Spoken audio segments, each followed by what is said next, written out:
Guys, Asher coming at you today, Ray Shadowlations. Welcome to the video today. It's gonna be a good one. Gonna talk about an old school champion who I have trashed since day one inside this game. As a matter of fact, everybody watching this video right now probably has this champion. If you logged in for 14 days, you've got this guy. To me, again, he's been like a laughing stock, but one of my favorite things inside this game is trying to find utility out of champions that might initially kind of leave you feeling a bit underwhelmed, and that is going to be the case with 14-day login Lizardman champion, Jizoh. What? Me? That's right, Jizoh. I don't think we've ever even done any sort of spotlight, even trashing Jizoh here on the channel before. To me, again, he's kind of one of those champions that's been, you know, kind of like an absolute dud of a champion. But I looked at his kit today, or yesterday, and I thought to myself, dude, this guy actually might be really solid for a Magma Provoker or for Hydra Clan Boss. Not just for a Provoker for the Head of Decay, but also for a Mischief tank. And then I built him in a build that I think you guys will absolutely love. And the truth is, he's really solid. Again, for progression in those two areas specifically. He's not a bad tank. Let's take a look at why. On his A1, a two-time hitter defense-based champion, his base defense pretty solid, right? 1387. His speed leaves a bit to be desired, but so do most provokers at 94. His Fierce Protector A2 ability is a 5-turn cooldown, but it's an extra turn ability, okay? Shield for 3 turns and a counterattack for 2 turns on an ally grants an extra turn. The shield is based on defense. He can place that counterattack on himself as well. On the A3, Ryle, 4-turn cooldown, attack 1 enemy, 100% chance to place provoke for 2 turns, okay? And then he has the continuous heal on himself as well for 2 turns. So a 4-turn provoke that lasts for 2 turns with the extra turn ability on the A2. We put him in a reflex set, right? Or a merciless set, and now we're cooking. Nice and hot. Yeah, boy. We can get back to this provoke. We can keep this provoke up on the Head of Decay all the time. A permanent provoke option who can also be a mischief tank. Let me go ahead and show you the build. We'll talk a little bit about options that you have and stats that you want to make sure you reach. We're going to be trying him on Hydra Brutal today and Magma Dragon. So let's search for some Jizoh. There we go. And here he is. We have him in Reflex and in Perception. Total stats here are going to be 36k, 4200 on the defense, 234, crit rate, crit damage, negligible, whatever. 439, we'd want that resist on there. And then 245 on the accuracy. Okay, I want to go right to the masteries real quickly. We have War Master. That would be ideal for some amount of damage from this champion.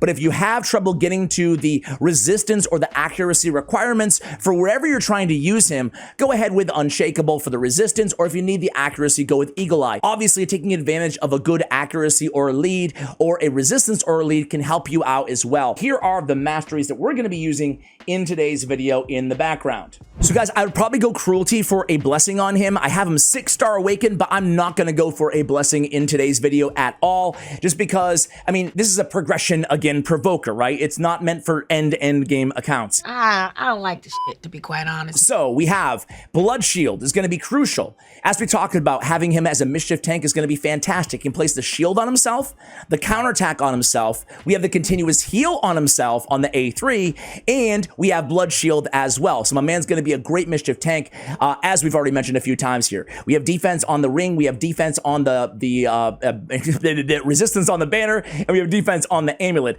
I purposely tried not to glyph or ascend anything that we're going to be using today as well. We do have speed on the boots, we have resistance on the chest, and we have defense percentage on the gauntlets. Again, obviously we need to keep him alive for survivability, but he does bring that nice shield to the table as well that he's going to be putting on himself, at least how we're using him. So that's the build, guys. Good old Jizoh. Huh?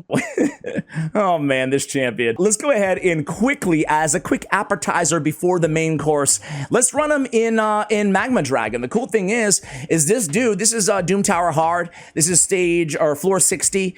He can provoke any stage of Magma Dragon. He can be your main provoker in the same way as a War Chief could be, right? With a 2-turn provoke. So I don't have any presettings here at all. Basically, I just have an ally attack champion, a little bit of healers and support with Reliquary Tender. We have Phoenix because, well, Phoenix is just the GOAT of all epic nukers, in my opinion. I'll come back to you guys when we get to the Magma Dragon here, although it shouldn't be too long. We have Coulthard on the team for a little bit extra damage as well. So be right back. All right, guys, here we go against the Magma Dragon. Let's see how this works out. Again, I have nothing on. Ideally, we turn the provoke off on the second wave. That way it's nice and fresh here for the third wave. So hopefully it works out in our favor here. The Magma Dragon does get one big nuke off. Hopefully it's just one. Again, we have that reflex set on him. Of course, the reflex set could go to the A2 ability as well, but it does grant that extra turn, so it's totally cool. Oh no, Magma Dragon gets another hit off. This is not ideal. Can we 3-man this? We do land that 2-turn provoke. I think we still got this. Now that we get the provoke down, but again, ideally we just go in the team setup, we shut off the provoke on the A2 and we're gonna be good to go. But again, you can see, bringing that shield and his own continuous heal gives him the self-survivability, so to speak, right? Where even with Reliquary Tender down, he's still able to be the main provoker and the main tank here for Magma Dragon. Even in the early game, this dude could be a pretty solid tank, right? I mean, man, I can't believe I slept on this dude for so long. Again, is he the best epic in the game? Absolutely not, right? I feel like whenever I do one of these undervalued epic, I get like 1 or 2 comments being like, this guy's trying to tell me Jizoh's an S tier epic. No, I'm not. I'm just saying he's a lot better than I freaking thought he was, right? I thought he was a trap initially, and I was wrong. Keep that provoke up basically permanently on the Magma Dragon, just like he's gonna do on the Head of Decay, and we're gonna be good to go, right? Look at him tanking. No big deal. He's got the continuous heals. Perfect. Come back at you at the end of this one, but you guys can see right before your very eyes. 2-turn provoke on a 4-turn cooldown with the extra turn ability, with the reflex set. Hell yeah, it's actually pretty good. Be right back. All right, guys, there we go. Jizoh getting the job done. Basically 3-manning it with Lady Mikage and Phoenix at the end. Oh, as I said earlier, man, I just try to find a way to sneak Phoenix into any video. He's just become my favorite epic damage dealer in the entire game. You could argue if he's the best or not, but he's my fave. He is my fave, man. Anyway, let's go into Clan Boss. Let's go into Hydra here, and let me make a team for Brutal. All right, guys, here we go. So we're doing great here, man. This is a very realistic first type of team that you might be using an easy 1-key here in Hydra Brutal, and we're the wrong affinity to be a mischief tank, and it's still working out great for us, which is fantastic. 96 million damage here.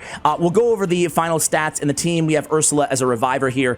Let me cut for a moment. I'll be right back. All right, guys, so here we go. 109 million damage. I'm proud of this little team. We have Inquisitor Shamil, we have Ugo, we have Estrid, we have Jizoh and Ursula on the squad, and Ugo, right? And man, really solid stuff here, guys. And it took me about an hour, but I feel like, again, this is a very realistic team. This is a very good mischief tank and a decay provoker for you guys to take advantage of. It's nice to have those 2 roles in a very tanky champion. So the team's about to go down here. Can we hit 110 million damage? I don't think so. Jizoh's not going to be a damage beast. However, had we gotten that cruelty on him, maybe crushing Ren since we have 6 stars, probably not in this build. But, you know, we had options if we wanted to add that blessing and better gear on him. Estrid with 22 million damage, Jizoh with 6 million, Ninja with 33 million. How could I forget Ninja earlier? Sorry. Ursula and Inquisitor with 27 million, guys. So let me know what you think of this champion. Thank you for watching all the way till the end. And as always, take care, guys.